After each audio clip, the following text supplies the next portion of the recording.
Olá, boa noite. Começamos o Cartão Verde de hoje com trilha sonora portuguesa, rendendo homenagem àquele que é, por hora, o artilheiro da Copa da Rússia, Cristiano Ronaldo. O que seria de Portugal não fosse ele, hein? Preparado aí para o papo com o nosso time? Então, antes, confira alguns dos assuntos do programa de hoje.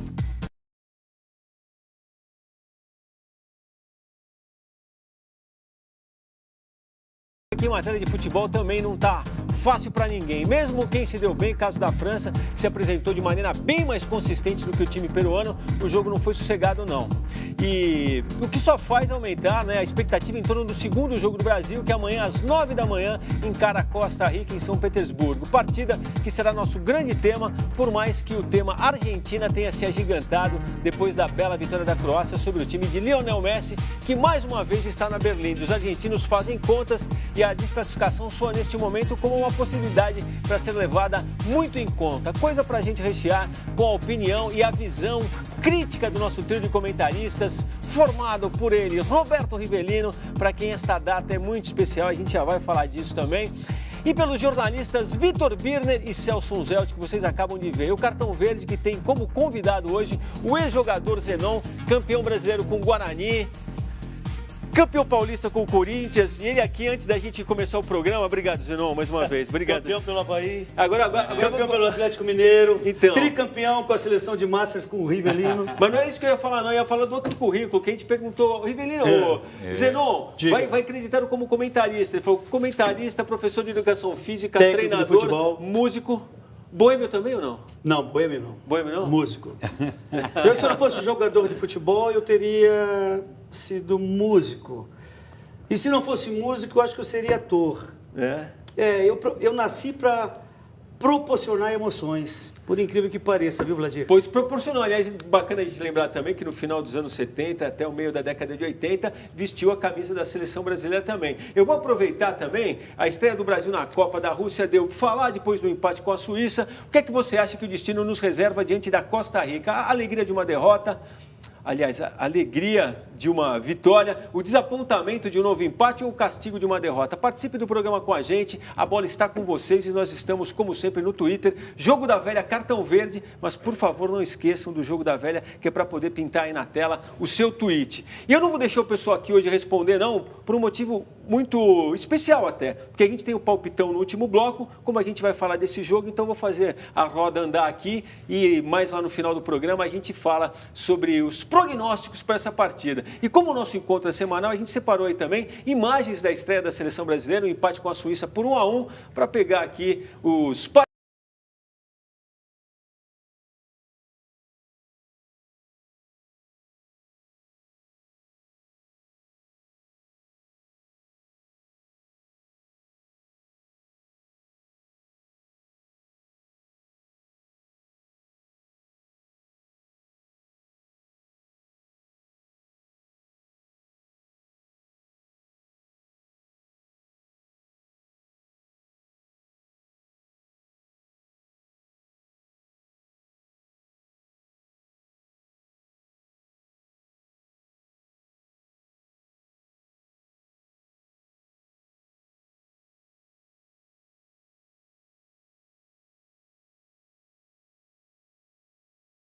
a produtividade e o comportamento de Neymar dentro de campo, eu sou totalmente contra.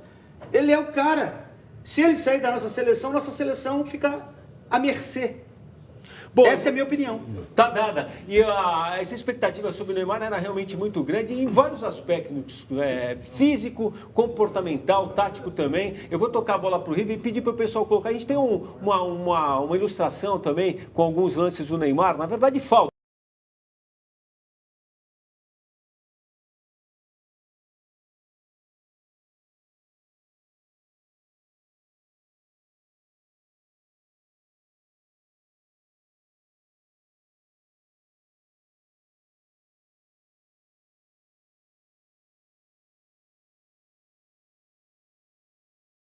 Na hora que ele dominava a bola, em vez de tocar e sair, não. Ele ficava segurando, esperava um toquinho, o cara ia, dava 2 toques e aí falta. Ele tomou 10 faltas. Ele procurou mais faltas. E se você analisar as 10 faltas, perderam de tempo mais de 10 minutos. Cada falta que bate, não sei o quê, 10 minutos de bola parada por causa do seu Neymar. Eu acho que ele não foi o Neymar que a gente esperava. Eu acho que ele abusou de segurar uma bola sem necessidade, apanhou porque ele quis, poderia facilitar para ele. Eu achei que o time do Brasil realmente até os 20 minutos foi bem. Aí eu falei, quando fez o gol, falei agora... O time mudou muito, né? Não, ele deu a bola para o time da Suíça, parou, deixou a Suíça gostar, começou a tocar, tem o Shaqiri, que é um jogador interessante, um jogador que faz a diferença no time da Suíça, que comandou aquele meio de campo, toque rápido, e de repente o Brasil ficou olhando a Suíça jogar. Agora, falta, se não... Realmente foi falta, teve um empurrão no dele, mas acho que o Tite, não foi o Tite que a gente conhece. Eu achei um time do Brasil, que é a primeira vez que eu vejo, desorganizado, praticamente, é a primeira vez que eu vejo, desde a era Tite. A mexida, acho que foi infeliz, botou um jogador que muito tempo parado, esse sim, muito tempo parado, que não tinha condição, acho que ele de entrar. Renato Augusto, no caso. Eu acho que ele tem duas opções, as primeiras duas opções para mim, é Firmino e Douglas Costa. Eu acho que o jogo era para o Douglas Costa. Tanto é que eu falei que eu poria o Douglas Costa no lugar do Paulinho e punha o William para dentro, que é onde que o William apresenta seu melhor futebol e apresentou no Chelsea. Ele livre, ele vindo de trás, tem um arremate bom, é veloz, uma tabela. Enfim, foi a opção do Tite. Mas não gostei, para mim, me decepcionou a seleção brasileira. Acredito pelo valor. Mas tem que jogar o seu futebol. Porque o Felipe Coutinho fez o gol e parou. Quer dizer, o Gabriel Jesus não apareceu. O Paulinho, então, sumido. Porque o Paulinho não é um armador. O Paulinho é um homem de chegada. Ele tem a chegada. Se ele não chegar, ele para armar, para criar, ele não cria.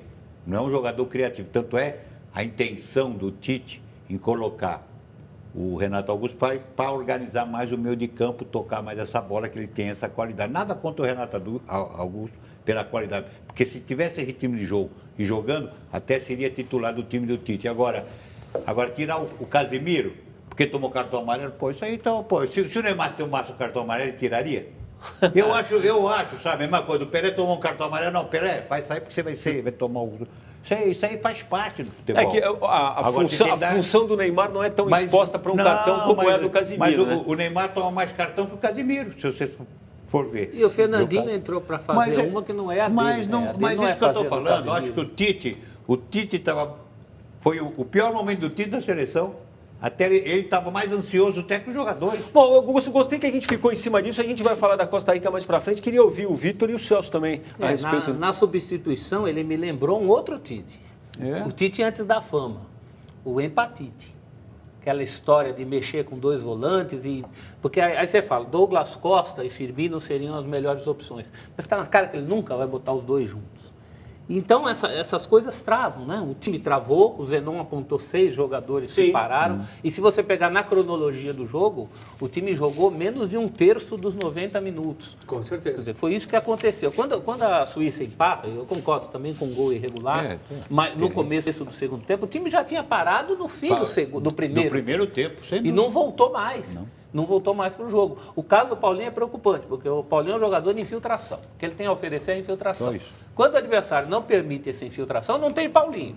Aí você começa a lembrar que não temos o tal do ritmista, que o Tite até falou numa coletiva. Que comanda o setor de meio de campo. Então faltam coisas aí, o lado direito também parou, porque o Danilo não é Daniel Alves, o William sumiu no jogo, o Paulinho no jogo que não tem infiltração fica, então a coisa não rende para a direita como rende bem pela esquerda. Eu acho que esses são os grandes temas que deviam ter sido discutidos nessa semana, muito sinceramente, e menos o cabelo do Neymar, por exemplo.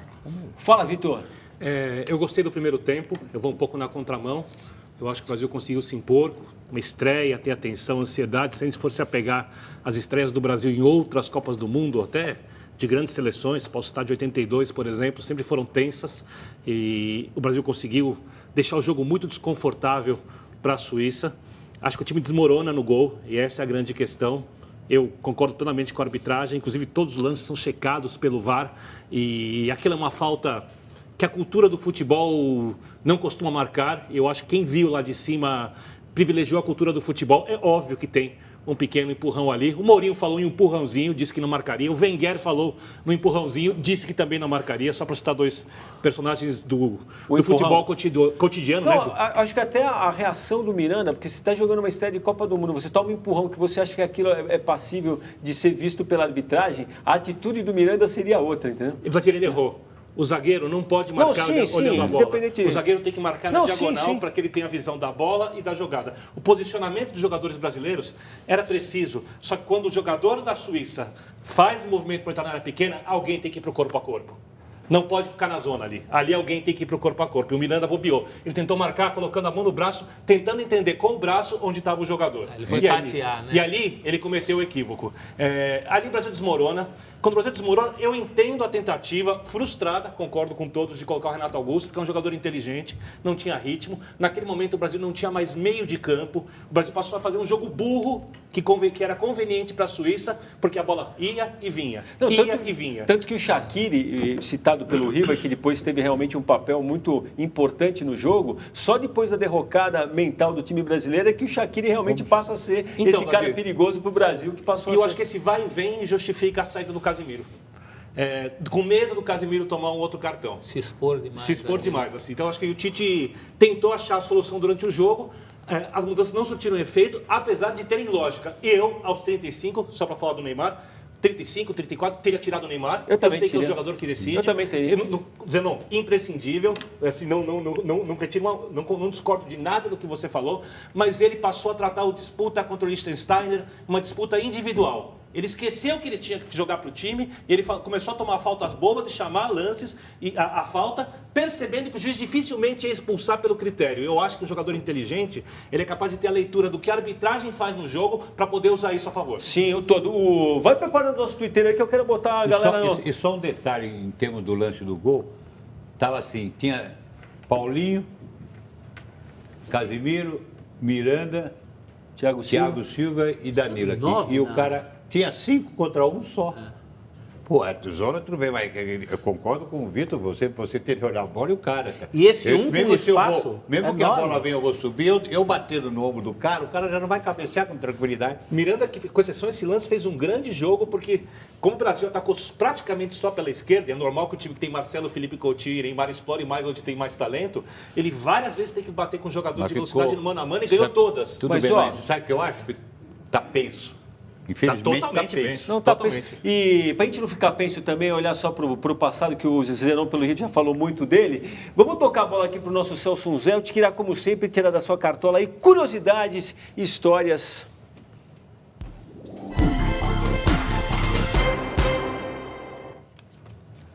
Brasil e Costa Rica, 1990. Lazzaroni atribui vaias às chances perdidas. O Brasil vaiado em Turim.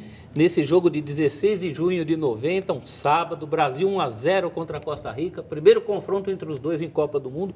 Gol do Miller aos 33 do primeiro tempo, após desvio do zagueiro Monteiro.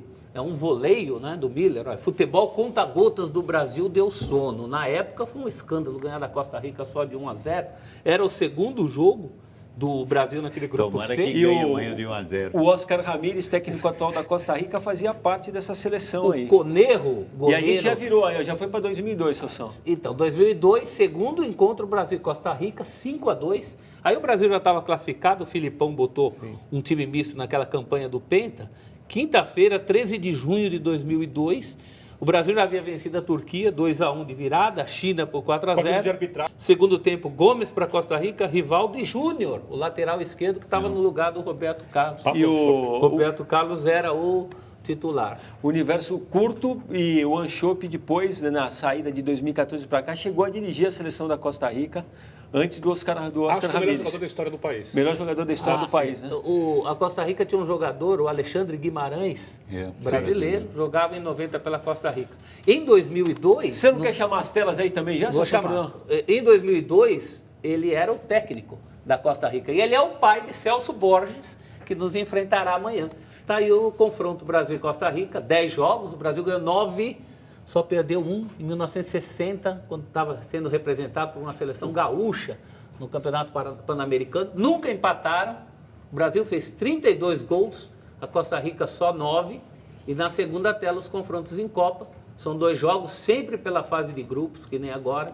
2 vitórias do Brasil, 1-0 na Itália 90, 5-2 na Coreia do Sul, 2002. E vale destacar também que essa participação em 1990 aí era a primeira da Costa Rica em Copas do Mundo. Primeira da Costa Rica. E o curioso é que alguém deve ter observado aí nas fotos do jornal, a Costa Rica de listras verticais pretas, porque o jogo era em Turim. Isso aproximou a torcida local, houve uma identificação com a Juventus. Embora oficialmente a Costa Rica estivesse comemorando ali, homenageando os 75 anos do Clube Esporte La Libertad, um clube local. Mas aproveitou as listras pretas e brancas para trazer a galera, né, para torcer para a Costa Rica. E nós estamos aqui falando da Costa Rica, rapaz. O que é isso? É preocupação? Não. É informação. Mas é informação. É informação, mas é preocupação, porque infelizmente hoje a gente está tendo uma Copa com surpresa em cima de surpresa. Sabe? Uma Copa imprevisível. Você, às vezes, a qualidade das seleções que estão lá, olha, na minha opinião, é nota 6 e olhe lá. Realmente os jogos, tem poucos jogos. A Bélgica, pelo menos, me encantou. Você tem um jogo Espanha e Portugal também, que foi fantástico. Que foi fora da curva total, né? O resto... E você tem uma Rússia desacreditada, pô, mal bem 8 gols, acho que é a seleção que mais gols fez. O efeito jogar em casa. Né? Não, isso mas, dá uma... E os adversários também. Os adversários também ajudaram. Os adversários que ela enfrentou. Tudo bem, os outros também tem. Pô, a Arábia não é nem sombra. Aí eu vou discordar de você. O Irã é competitivo. Era competitivo antes. O Irã passou 9 jogos da eliminatória sem tomar um gol. É uma máquina de marcação. Pode dar bastante trabalho para Portugal se continuar fechado desse jeito. Tem um bom contra-ataque. É a melhor seleção da Ásia no momento. Ô Vitor, não estou discutindo. Defensivamente, o que eu quero me referir, você vê nome, né? Nome. Sim. Então, você vê um Irã, não estou discutindo a qualidade, se vai, se marca. Coletivamente, óbvio. Mas você vê uma Argentina. A gente vai chegar lá também. Você vê uma Alemanha, mal. O Peru. Você vê uma França, Vitor, França ganhando desesperadamente. Vamos colocar os twitteiros na Vamos conversa. cumprimentando o pessoal aqui, o Silvio Tricolor, o professor Vieira. Inclusive, outro dia eu estava vendo o tweet do Papa Francisco, eu vi um comentário dentro do professor Vieira, ele não sabe. Gil Harvard aqui com a gente, Paulo Matos, o Paulo Pacheco, o pessoal que acompanha sempre a gente. O João César disse que o que mais gosta é esperar até o fim para ver se vai ser sorteado, Valdir. E disse que ainda será. Bom, tá valendo aqui, eu vou mostrar a camisa mais uma vez, já autografada pelo nosso time aqui, como pediu a ganhadora do primeiro sorteio das 25 camisas, tá valendo essa. A gente fez uma brincadeira pedindo pro pessoal falar aí via Twitter por que gosta do cartão verde. Sabrina Fernandes, então, por que gosta do cartão verde, por que gosta de acompanhar o papo aqui com a gente. E a gente vai para a notícia do dia da seleção, que foi a lesão do lateral Danilo, né? Um problema no quadril que fará do Fagner titular amanhã contra a Costa Rica. Outros detalhes da seleção e da Copa teremos agora com o repórter Cine Ramos, que é da TV Central de Goiânia, afiliada da TV Cultura, que anda lá de olho em tudo na Rússia e nos tem dado a honra de fazer aqui com o nosso time essa longa tabelinha. E a bola então é para o Cid. Olha, nós não temos um cenário assim tão bonito quanto esse novo do cartão verde não, mas a gente tentou algo compatível aqui para trazer as notícias para vocês da seleção brasileira aqui direto da Rússia. Seleção que levou um susto danado na última terça-feira. Vocês podem imaginar a correria, a agitação que foi aqui quando o Neymar, ainda no aquecimento, no treino, no segundo que o Brasil fez para esse jogo contra a Costa Rica, levou a mão no pé direito. Todo mundo já imaginou que fosse a questão da cirurgia que ele fez no 5º metatarso, mas não. Houve logo depois uma tranquilização pelo médico da seleção, Dr. Rodrigo Lasmar, que disse que era a dor no tornozelo, era em função de pancadas que ele levou no jogo contra a Suíça. O Neymar se recuperou rapidamente, já treinou ontem, treinou hoje já em São Petersburgo, não há nenhum problema, o time está escalado, o Tite vai repetir a escalação que jogou a primeira partida contra a Suíça. Um detalhe sobre a Copa do Mundo, fora da seleção brasileira, é que o país está em festa, né? A vitória do Uruguai ontem classificou, além do Uruguai, a própria Rússia. E quem é que podia imaginar que a Rússia, na segunda rodada, com uma rodada de antecedência, já estaria classificada para as oitavas de final da Copa do Mundo. Por isso há um clima de muita motivação aqui no país, com esse começo muito bom, muito empolgante da Rússia na Copa do Mundo. Bom, voltando à questão da seleção brasileira. Na coletiva, depois do treino de reconhecimento hoje, o técnico Tite falou abertamente que é uma decisão sim contra a Costa Rica. E o capitão escolhido por ele para esse segundo jogo, que é o Thiago Silva, falou também, sem meias palavras, que os dois times, tanto o Brasil contra a Costa Rica, entram pressionados amanhã. Em função do primeiro resultado, claro que isso nos coloca, teoricamente, uma pressão maior, mas é bom lembrar que a gente está bem ciente dessa responsabilidade. Estamos tranquilos também para fazer uma grande apresentação amanhã. E aí, eu queria fazer uma pergunta a vocês aí da mesa. Para uma seleção que chegou tão badalada aqui à Copa do Mundo, para uma seleção que chegou como grande favorita para conquistar a Copa, não está muito cedo, não, para já estar pressionada, para já estar decidindo na Copa do Mundo, já na segunda rodada, na primeira fase, gente? O que é que vocês acham? Bom, vou tocar a bola pro pessoal, agradeço ao Cid Ramos mais uma vez, tem feito essa parceria com a gente. Eu realmente vendo, e a gente já citou aqui, você estava elencando outros jogos aqui, acho que diante de tudo que a gente viu nessa primeira semana de Mundial, o resultado do Brasil na estreia soa cada vez mais normal. É normal, mas... E não é para pressão. Mas é para pressão. É para pressão, você acha? É, eu acho que é, porque esse jogo é a gota d'água. É o termômetro, tem que ganhar. De você, uma certa forma, se empatar, e aí? Vai decidir no final. E os resultados? Como é que fica? Se empatar é outra, a pressão é maior. Olha Quer bem. estar pressionado, porque o certo seria, logicamente, o certo, o correto. Se jogasse o bom futebol, era a vitória contra a Suíça, fica mais tranquilo, sem dúvida. Mas está pressionado, como eles sabem disso, a responsabilidade que tem. Para mim, está pressionado. Bendita a ordem dos jogos que não colocou a Sérvia na sequência. Exato. Porque senão eram 180 minutos com a mesma toada e o Brasil ia ter mais dificuldade. Eu acho que o Brasil tira o pé da lama mais pela fragilidade do adversário. Com todo respeito à Costa Rica, essa Copa tem se caracterizado aqueles jogos entre o que quer jogar e o que quer segurar. Aí o resultado varia. De vez em quando o que quer segurar, segura. De vez em quando o que quer jogar, faz o gol. E, em geral, fica muito satisfeito com esse golzinho que encontra. Né? Então, amanhã acho que é um jogo, a gente vai dar o palpite aqui, mas eu acho que é um jogo para o Brasil ganhar bem. Mas não pode perder de vista que os problemas vão voltar contra a Agora, Sérvia. antes de chegar, queria ouvir, se o Zenon quiser falar, o Vitor, essa questão de não contar com o Danilo e passar a ter. Porque o Riva insistiu nisso desde o começo do programa, falou da falta de ritmo do Renato Augusto. E vai acontecer o mesmo com o Fagner, que não joga uma partida oficial desde 29 de abril, desde final de abril. O Tite tem uma opção, e já jogou com ele, já jogou na lateral, que é o Marquinhos. Mas ele não muda, né? Ele tem as caras, que claro, ele vai botar o Fagner, mas o Marquinhos ele também seria um falso terceiro, 3 zagueiro ali, para dar até liberdade para o Marcelo apoiar. É a opção do Tite, mas vai jogar o Fagner. Bom, eu já acho que, de forma nenhuma, num momento como esse, possa haver alguma improvisação. Na minha opinião, eu acho um absurdo se ele, por acaso, fizer uma improvisação ali pelo lado direito. Deixa eu só fazer Também acho que o Fagner, no momento, é complicado. É uma escalação meio que duvidosa, a entrada de Fagner. A gente está, só para a gente registrar, a gente está passando imagens do treino de hoje da seleção no palco do jogo de amanhã. Pode continuar. Zé. Agora, e outra coisa, o Danilo machucou mesmo? Machucou, né? Machucou? Machucou. Apareceu? Não. Ele sendo carregado, alguma coisa desse tipo? Não. Quadril, né? Ou foi a atuação abaixo do esperado que ele teve diante da Suíça? Mas aí a gente entra numa seara também que de desconfiança, eu estou desconfiado. Eu estou desconfiado. Eu estou desconfiado quanto a essa lesão do Danilo. Eu não. Eu também não. Dessa vez não. Não? Não, porque confio no Tite, confio...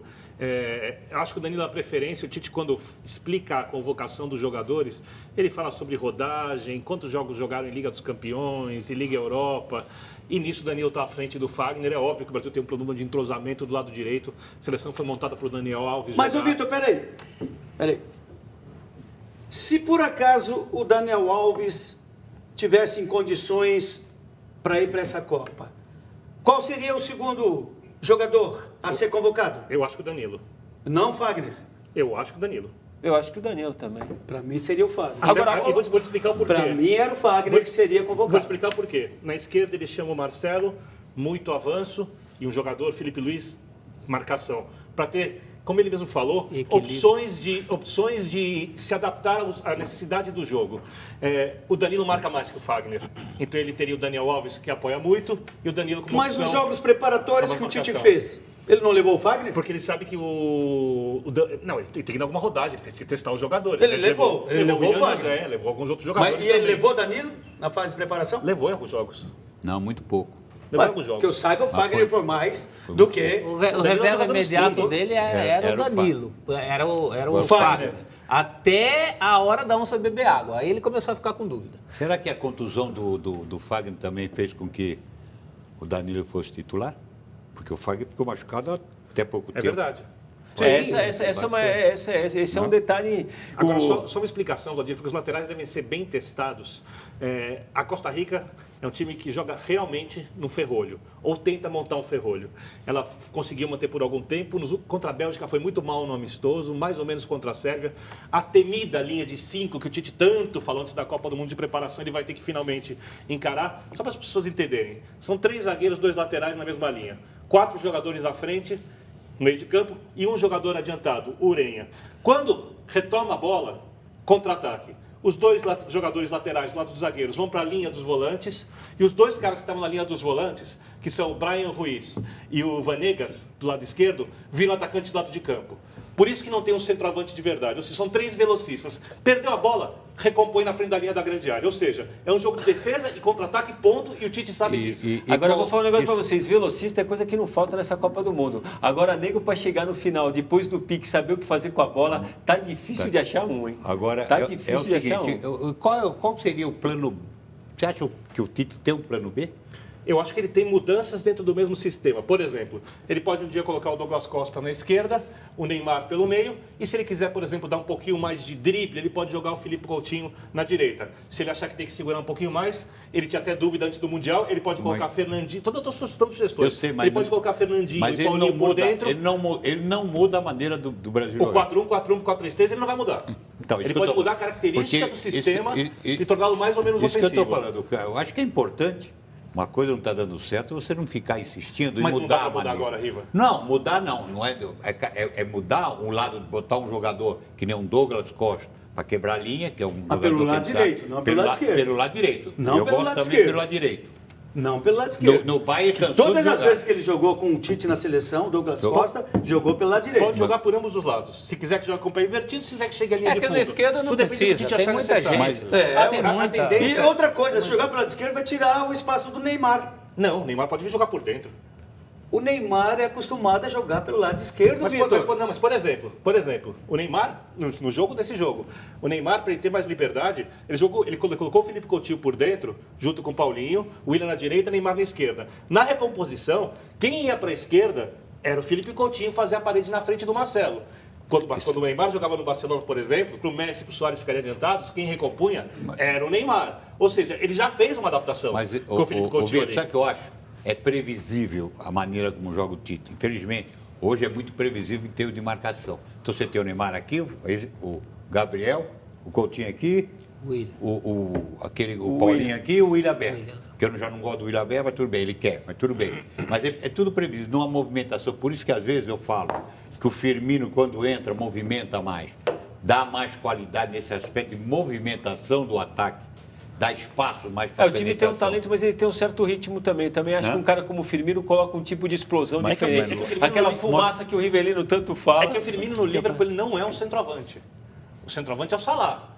E ele, quando jogava no Hoffenheim também, o Hoffenheim jogava 4-2-3-1, ele era o cara do meio da linha de 3. É o cara que chega de trás, que faz a movimentação, que nem o Paulinho, que chega de trás surpreendendo. E que faz isso muito bem, tá? Não estou discutindo. Eu só acho uma coisa, Vladir. Minha opinião antes da Copa do Mundo é que a seleção brasileira é uma das favoritas, mas não era esse time todo. Agora estão jogando a seleção mais para baixo do que ela merece. Ela é competitiva, ela é uma boa seleção. Contigo. Ela é uma boa seleção. Eu acho que a espuma que se fez até agora não justifica. É muito mais espuma do que... É o que eu chamo de um ufanismo maluco e às vezes barato, exagerado que se faz em época de Copa do Mundo. Bom, vamos fazer rapidinho um intervalo. Na volta a gente segue o papo aqui. Vamos voltar em seleção ainda, mas vamos dar um passeio também pelo acervo do Riva, imperdível, e falaremos da vitória croata que quase eliminou o time de Sampaoli da Copa do Mundo. Deixou os argentinos realmente numa situação delicada, embora...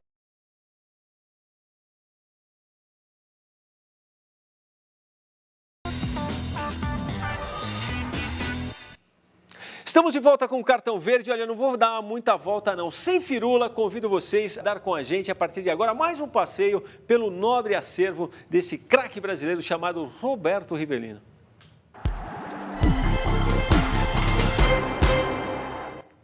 Ô, Riva, a bola está contigo. Quero que você explique para o pessoal o que a gente está vendo aí. Só sobrou essa, Riva? Só sobrou essa aí. Essa aí é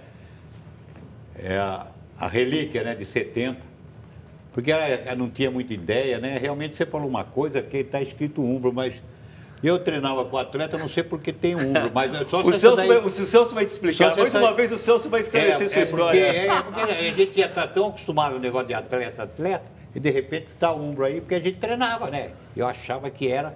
Só se for essa aí foi falsa, viu? Não é falsa não, não é falsa não. Mas eu tenho certeza que é minha.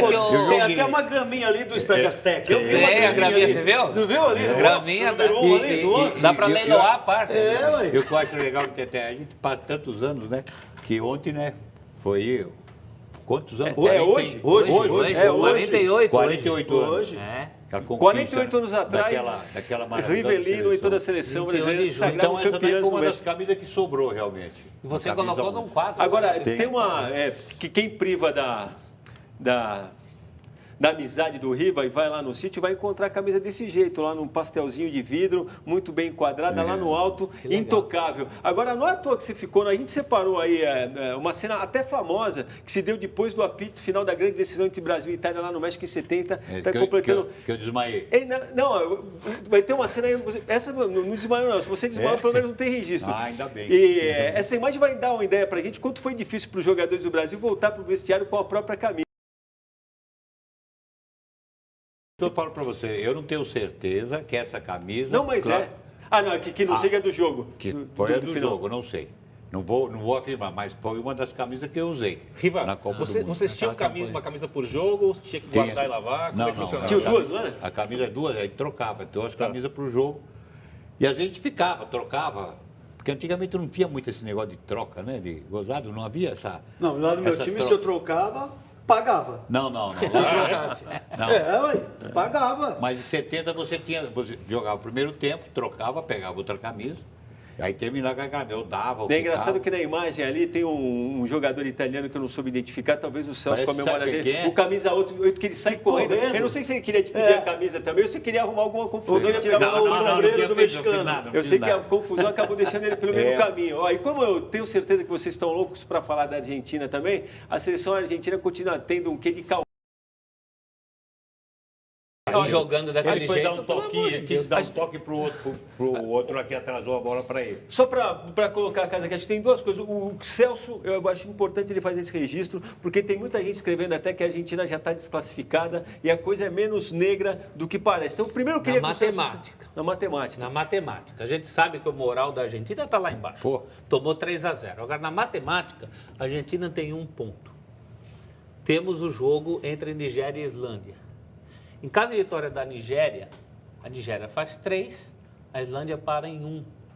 A Argentina, então, poderia fazer o serviço contra a Nigéria, chega a 4, e torcer para a Nigéria, para a Islândia não ganhar da Croácia, o que é perfeitamente possível a Islândia não ganhar da Croácia, que já está classificada com 6.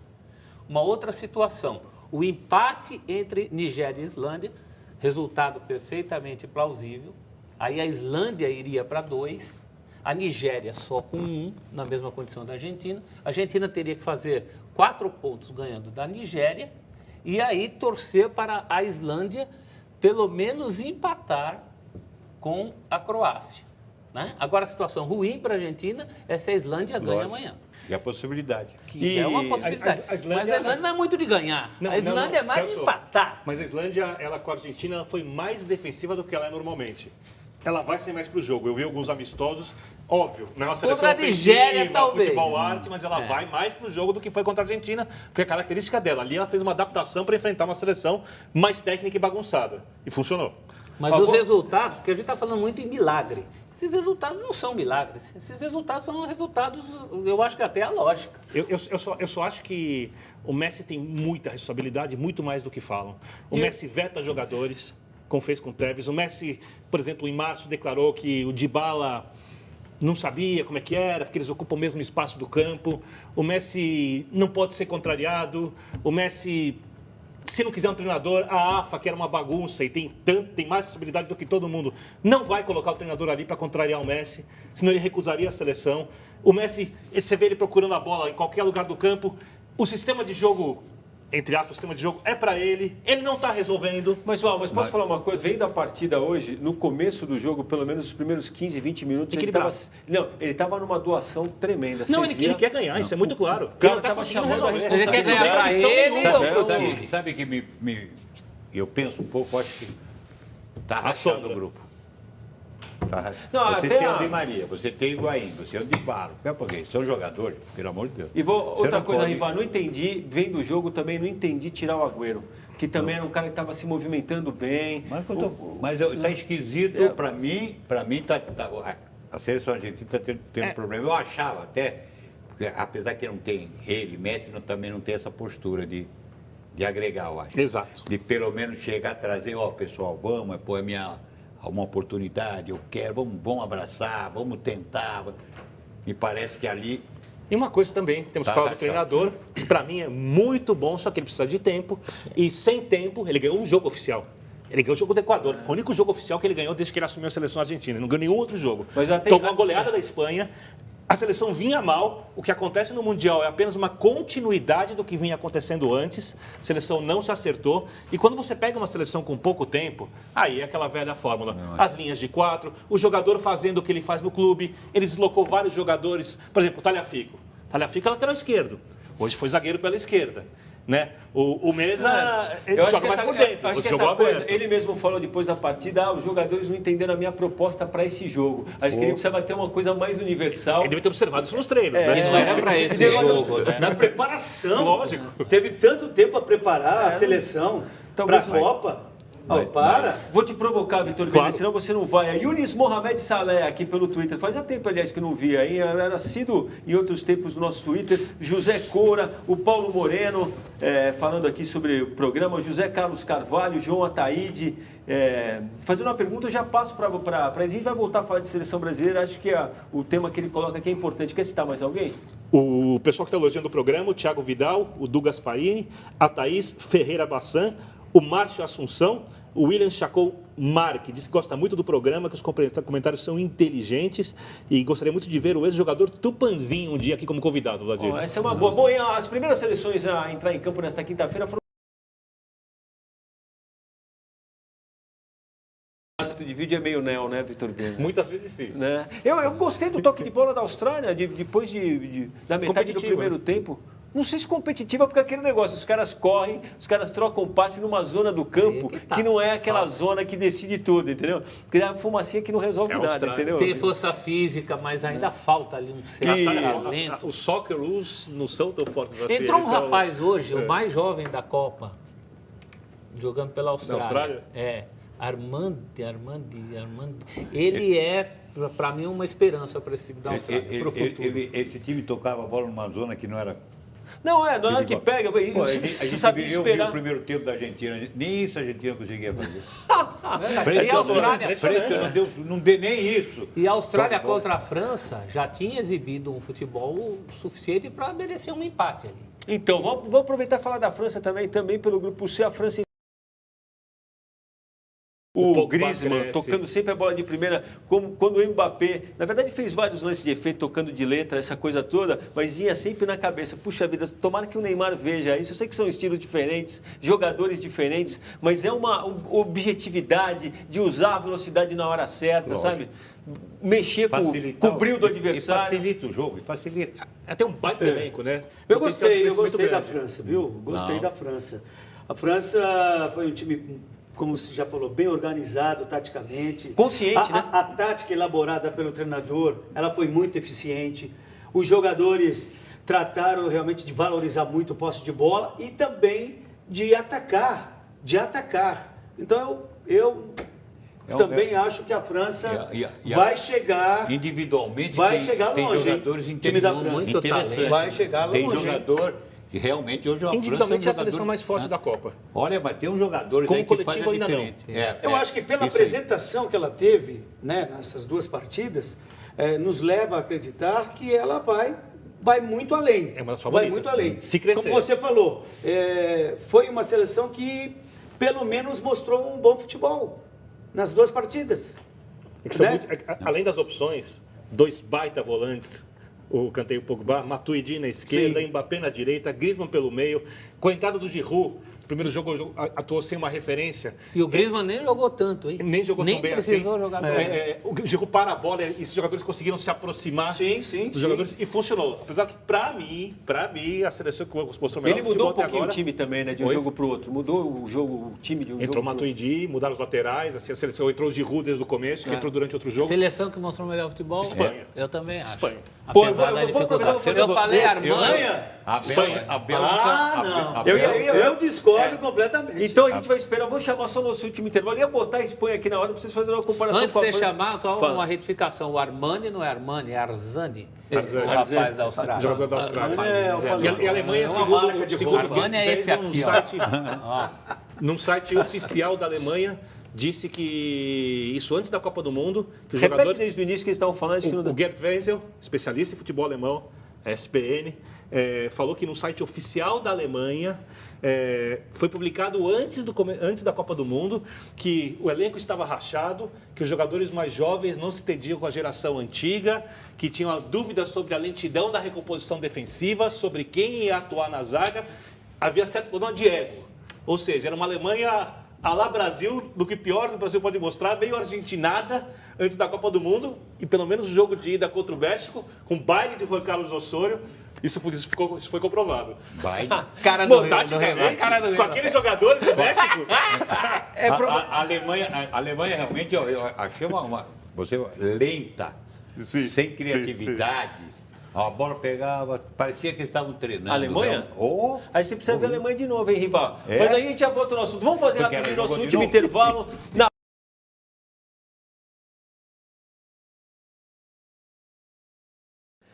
Estamos de volta com o Cartão Verde. Durante a Copa, o nosso palpitão é sobre o Mundial da Rússia. Como o Brasil fará 2 jogos até a próxima edição do Cartão Verde, daremos os palpites para esses jogos, então, contra a Costa Rica e também contra a Sérvia. Mas não sem antes rever o que foi dito aqui na estreia desse nosso palpitão do Mundial. Tá aí, ó. Domingo, 3 da tarde, Brasil e Suíça. Pode mandar, Rivelino. 3-0 Brasil. 3-0 Brasil? 3-0 Brasil. Fala, Paulo. 3-1 Brasil. 2-0. 2-0. 2-0? Foi pro empate. Eu quase fui com o Riva. Quase. Não, pode repetir também. Não, a gente pode repetir. Pode repetir também. Quer saber uma coisa? Eu vou no empate, 1-1. Tá vendo o homem? Ele E aí o Rivelino paga o vinho se ganhar. Olha. O Rivelino paga o vinho se bom. Eu meia bola, falei, vai pro empate. Eu te deveria mesmo 1,5 ponto desses 3 que eu acabei de faturar, deixando vocês todos enterrados na lanterna. Bom, vamos para outro jogo então. Amanhã, Brasil e Costa Rica. Quer começar de novo? Vou 3-0 Brasil de novo. Agora ficou fácil também. Ficou fácil por quê? Você sabe que esse quase foi meu resultado, mas tudo bem. Zenon, pode fazer comentário, não precisa dar um placar direto. Pode explicar o placar se quiser, viu? Explicar o placar? Não, eu acho que o Brasil amanhã vai fazer uma boa apresentação. Eu acredito nisso pela responsabilidade que ele se encontra no momento. E o placar terminará de mostrar um grande futebol amanhã. Eu acho que vai ser um 4-0 para o Brasil. Os pachicos do meu Brasil. Vai nessa, seu Suzano. Eu vou arrebentar a boca do balão, mais pela fragilidade do adversário, que não tem a competência defensiva de um Irã, até tenta, mas não tem. 5-0 para o Brasil. Vitor Bino, eu te faço a seguinte pergunta antes de definir meu resultado. Esse contra-ataque é bom mesmo? Mais ou menos. Então, eu não vou investir nele. Apesar do pessimismo do Fabrício Cordeiro, dizendo que o Brasil não pode só depender do Neymar, eu ia com o Riva, mas eu vou com o Zenon. Porque eu torci muito pro Guarani em um certo momento ali da carreira do Zenon, pelo Careca. Então eu vou homenagear o Zenon e vou no 4-0. 4-0? Quem não vai fazer homenagem pra mim? Por quê? Porque eu joguei faço no muitas pra você. Só porque eu joguei no Que é isso? Vai jogar no Corinthians também. Bom, Você foi o maior jogador da história do quase fui Corinthians. contigo. Você Obrigado. foi o Você é meu maior amigo. jogador da história Você do é meu Corinthians. amigo. Inegável. posso dar meu palpite? Pode, lógico. E deve. Vou respeitar a minha filha Manuela, que vive acompanhando a gente aqui, dando os palpites, e me garantiu que esse jogo é 2-1. Eu estava um pouco mais otimista. 2-1 pro Brasil. Você acha que o Brasil toma gol da Aquele da Costa Rica? contra-ataque do Vitor lá. Naquele Eu contra-ataque fui um pouco na análise dele e na intuição da minha filha. Pode Esse tomar. contra-ataque vai ter que funcionar pelo menos uma vez para testar nossa Será defesa. que vai ser mortal esse contra-ataque? Mortal não, vem depois do 2-0. Vamos virar então e vamos pro outro. Sérvia e Brasil na quarta 27, um dia antes da gente voltar aqui a se encontrar. Esse é mais difícil. Quer abrir de novo ou quer que eu toque pro Vitor Bene para complicar o meio de campo dele? Vai pro Vitor. A Sérvia tem um jogador de alto nível no meio de campo, Milinkovic-Savic, meia criativo. O Riva vai assistir, vai adorar. Tenho certeza que o Zenão também vai gostar muito. Tem o Mitrovic, um centroavante, que é um centroavante de área, mas que consegue se movimentar bem e tem uma liderança muito boa. Fiz uma Championship, segunda divisão inglesa, muito boa pelo Fulham. Conseguiu o acesso, inclusive, contra o Aston Villa, campeão da Europa. Depende muito, aí a gente fica um pouco vendido aqui, do resultado da Sérvia contra a Suíça. A Suíça coletivamente um pouco mais forte. A Sérvia trocou de técnico depois da classificação em primeiro lugar no grupo dela, ou seja, é uma seleção que ainda está se ajustando, sofreu um pouquinho, apesar de ser bem melhor em campo contra a Costa Rica. Eu vou apostar aqui no resultado da Suíça contra... que a Suíça precisa ganhar da Sérvia, né? Mas eu vou apostar no resultado positivo da Suíça contra a Sérvia, chutando que a Sérvia vai ter que vir para cima do Brasil para se classificar, e vou apostar num 3-1 pro Brasil. 3-0 pro Brasil. 3-1. Cravei meu 3-1. Pronto. Não cravou, né? Vocês estão dizendo. Cravei 3-1. Pronto. Fala, Zenon, pode falar. Olha, lógico que vai depender muito dessa partida do Brasil amanhã. Também, importante. Entendeu? Vai depender muito. O Brasil vencendo a Costa Rica, como eu acho que vai vencer, ele vai meter um 2-0 na Sérvia. Na minha opinião, vai ficar um 2-0 na Sérvia. Vai, Sansão. 1-0. A Sérvia tem a maior média de altura da Copa, parece que é 1,85. Então é só jogar pelo chão. Vamos jogar no chão. E tomar cuidado por cima. Não vamos fazer jogada aérea. 1-0. Qual a palavra, Roberto Rivelino? 2-1 Brasil. 2-1 Brasil? Eu vou voltar e vou cravar 2-1 de novo. Já que o time tem essa qualidade que vocês falaram aí. Tem alguns bons jogadores, viu, Ladir? Vamos levar um gol em cada jogo, bola então. aérea. Segundo o meu E prognóstico. pode vir também motivado por uma vitória se não conseguir um bom resultado contra a Suíça. Porque se o Brasil se classificar, sobra uma vaga só para a Sérvia ou Suíça. Provavelmente se ganhar da Suíça, meu palpite foi por água abaixo. Para voltar, eu quero citar aqui, a Thaís Ferreira Brassan. A gente fez uma brincadeira com o negócio do sorteio da camisa, pedindo para as pessoas escreverem por que gostam do cartão verde, por que acompanham. Ela escreve aqui que é por causa do respeito ao telespectador, o bom humor e o bate-papo agradável de toda a equipe. O Ronaldo está aqui também, a Hugo Bezerra da Silva, o Márcio Bronzatti. Ellison, muita gente elogiando o programa aqui, Vladir. E a gente tinha... Milton Mandrake, Milton com numeral, Milton. E a gente também tinha colocado lá na nossa página no Facebook, pedindo para as pessoas falarem do que achavam que ia ser o placar do jogo entre Brasil e Costa Rica. Então, Daunei Guaraldi aqui, 3-0, 2 do Jesus e 1 do Neymar. Dani Carazal, 1-0 Brasil, que é o mesmo resultado do José Eduardo. O Eduardo Salles Barbosa, 6-0 Brasil. Alguém tinha falado quase. Superou os meus 5-0. Gabriel Hilário Lopes, 2-0 Brasil. E a gente não falou de uma coisa que eu quero ouvir vocês. Essa troca de capitão no time brasileiro. Amanhã teremos o Thiago Silva como capitão e não mais o Marcelo. Tem justa? Não muda nada. Cada jogo é um capitão, porque se ele tivesse infelizmente, se tivesse de ter um capitão, ele ia dar para o Neymar. Então, por isso que ele está fazendo esse rodízio. E hoje eu vejo um capitão... Eu acho assim, é impossível você ter meio time com capacidade para vestir a braçadeira de capitão. Então, quando você dá para todo mundo, em algum momento você erra. Então, mas eu estou falando... Eu sou contra. Eu também sou, mas eu sou contra. Esse tem condição para ser capitão. Thiago Silva. Porque já mostrou no Milan, que foi o capitão do Milan. No Paris Saint-Germain, hoje é o capitão. Também. Então está bem entregue. Hoje eu vejo bem entregue para o Thiago Silva. Eu sou contra esse rodízio. Sempre ou só na seleção? Na seleção. É porque ele inclusive faz o rodízio. Na seleção. Faz sentido. Eu Agora, acho na isso um erro danado. Ué, na Copa de 70 quem foi o capitão? Mas tem uma postura, né? Tinha o capitão, ali era indiscutível. Para mim foi um Carlos dos Alberto? maiores capitões que nós Carlos tivemos. Alberto? Carlos Alberto Torres. Não podia ser o Gerson?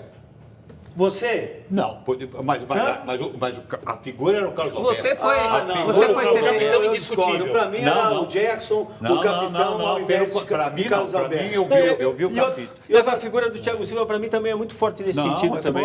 Para mim, é Neymar. Neymar, para mim, seria o capitão na Copa inteira. É limitado, né? Briga, discute com o juiz, perde a cabeça. É o cara que tem representatividade mundial e é craque. Um de cada vez, senão vira bagunça. O Pelé nunca foi capitão. A preocupação dele é jogar bola. E na Argentina o Messi é, né? Mas ele tá mandando no time segundo o Vitor. O Messi não tem postura nenhuma de ser capitão também. Dá porque o Messi é o melhor jogador do mundo, E é respeitado, né, Riva? Mas eu sei, mas não é por isso que tem que ser capitão. O líder técnico e o líder mas não pode de grupo. Disso. Líder técnico não necessariamente é o líder do grupo. Os torcedores brasileiros daqui um pouco, os que não estão dormindo ainda, a gente espera que sejam muitos, irão dormir daqui um pouco. Vou tirar um pouco o sossego deles. Vocês acham que com o Fagner, no lugar do Danilo, a seleção brasileira fica mais frágil? Eu não sei como se conta o Fagner, mas eu não vejo, porque também o Danilo não é aquele. Era diferente sair o Daniel e entrar o Fagner, aí sim. Mas eu acho que não vai mudar muito.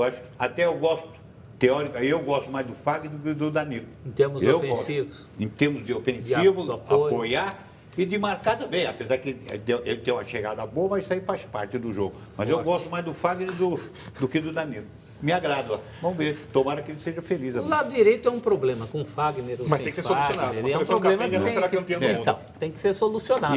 Isso é que me E pode ser preocupa. uma opção de ataque. Também ele se apresenta melhor que o Danilo. Mas acho que a gente chegou a falar isso no outro programa, pelo menos a impressão que eu tinha desde o começo. O Tite, ele aposta num time cerebral. Por mais talento que a gente tenha, e acho que amanhã, como você falou, que o jogo tem essa veia decisiva, se o Brasil conseguir construir uma vantagem, a gente vai ver o time parando um pouco como a gente via isso acontecer nos clubes que o Tite comandou. Eu acho inevitável isso. Talvez não seja saudável, mas eu acho que é inevitável. Esse conceito tem que mudar. Você enfia a faca, tem que ir lá e rodar e matar logo. Ainda mais na Copa, né? A gente vai estudar outra figura de linguagem aqui. Havia a possibilidade de eu fazer 4, fazia 5. Tem de fazer. Não é chegar para fiz um, me acomodei, fez 2, parei. Isso que eu acho errado. Se pensar desse jeito, eu acho que está totalmente errado. Fala, Vitor. Eu quero ler uma mensagem muito bonita que a Thaís Fogaça manda para a gente. Ela disse que o que ela mais gosta do cartão é da alegria e entretenimento que proporciona ao meu pai há 25 anos. Como ele acompanha todo o programa, adoraria que ele ganhasse uma camisa. São mais quantas, Valdir? São mais 24, né? A gente sorteou só uma, são mais 24. É um sorteio, mas ela fala o nome do pai dela? Pra gente mandar um abraço ou não? Não falou o nome do pai dela, Thaís Fogaça. Se mandar aqui no Twitter, ainda leio rapidamente o seu Fogaça. O seu Fogaça, pai da Thaís Fogaça. Ô, Celso, eu achei que você falou pouco sobre a seleção e pouco sobre o Tite também. Então, porque eu estou meio ressabiado. Eu estou achando que o Tite, na hora H, está voltando a ser um Tite que eu não tinha saudade. Inclusive em termos de chamar o Neymar, que foi a coisa que ele fez muito bem logo que ele chegou, né? Ele resolveu esse problema do individualismo do Neymar. E parece que isso está aflorando na hora errada. Quando o Riva falou das faltas que o Neymar chamou, mais do que chamar, ele chamava faltas inúteis. Pega ali o setor do campo em que ele sofreu essas faltas, não levava nada. E no fim do jogo teve uma falta que eu esperava que ele respirasse e mandasse no ângulo, que nem o Cristiano Ronaldo fez, em Portugal e Espanha, e ele simplesmente tenta a jogada na área. Né? Então, acho que tem um problema de timing ali. E sobre o Neymar, quem acompanhou a coletiva do Tite, ele mesmo, ao comentar sobre o Neymar, falou que para o Neymar estar realmente 5 jogos. Ou seja, seria na semifinal, né? Uma Copa não dá para você prometer 5 jogos para nada, são 7. Se você tiver a sorte de chegar. Mas diante disso eu fico pensando como fez o técnico do Egito. Tudo bem, são situações diferentes, mas decidiu poupar o Salah no primeiro jogo para ter o cara em melhores condições físicas no segundo, entendeu? Ou então chega para o Neymar, você joga até onde você aguenta, aí eu tiro você, pelo menos dá, não fica regulando. Eu acho que a melhor solução é essa aí. Pelo menos você joga, joguei 40, 60 coloca minutos. O cara, mas pronto, chega num diálogo com o cara e joga até onde você aguentar. Como é que você está? Está bem? Há quanto tempo? O cara já não é mais menino, o cara já tem uma experiência de vida porque nessa muito Copa, grande. Muita gente está fazendo isso.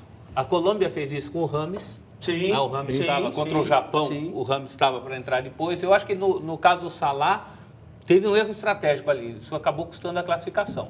O próprio caso do Guerreiro. Do Peru, né? Na primeira partida. Guerreiro, num jogo que pedia Guerreiro. Então. Se bem que depois a gente viu Bom, o vou ter que roubar a bola de vocês. Zenon, obrigado mais uma vez pela presença. Veremos o que dá.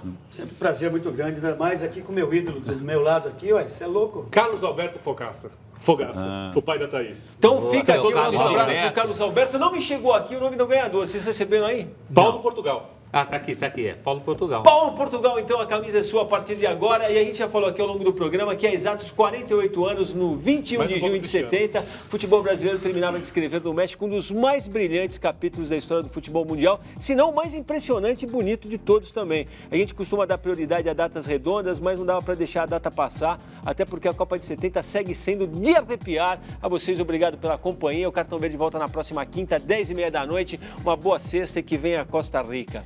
Aquele abraço!